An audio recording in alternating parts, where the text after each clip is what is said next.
Well, the Climate 200 Teals are fighting to flip blue ribbon Liberal seats yet again, this time in New South Wales electorates that overlap with their federal wins last year.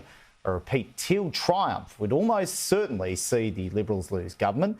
But as Julia Bradley reports, the state's voting and donation laws could curtail their climate campaign.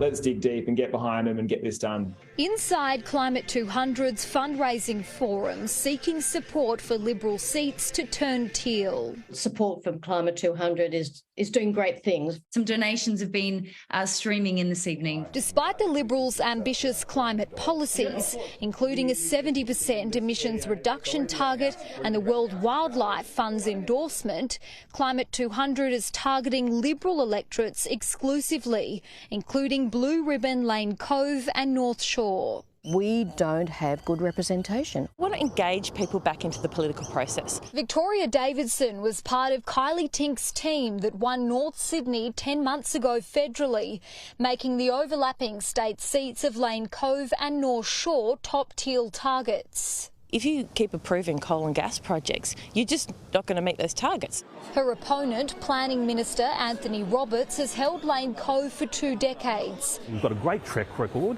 on the environment. So, of course, when you're a one-trick pony like the Teals, it's going to make it very difficult for them. In 2017, Mr Roberts brandished a lump of coal in state parliament, a stunt seized upon by Climate 200 in their recent forum. So this is the kind of calibre of person that these amazing candidates are running against. Yes, we are transitioning, but we still rely on coal to ensure that the most vulnerable in our community are looked after.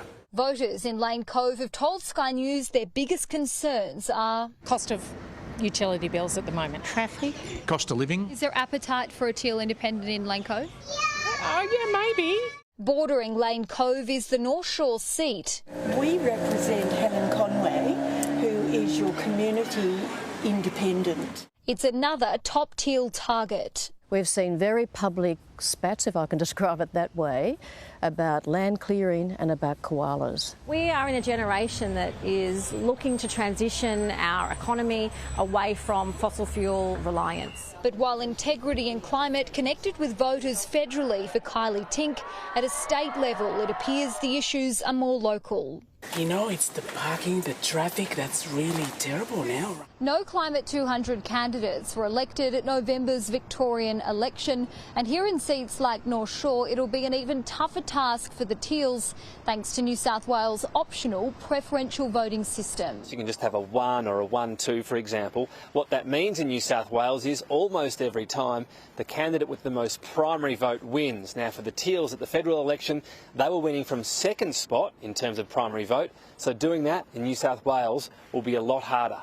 Complicating their campaign further is the state's strict donation limits. As we've discussed, there's a donation cap of $3,300. That's the maximum amount any individual or company can donate. Regardless, Climate 200 are confident they can claim Liberal seats. For now, this is the moment where we're hoping you're going to get behind these candidates. Julia Bradley, Sky News, Sydney.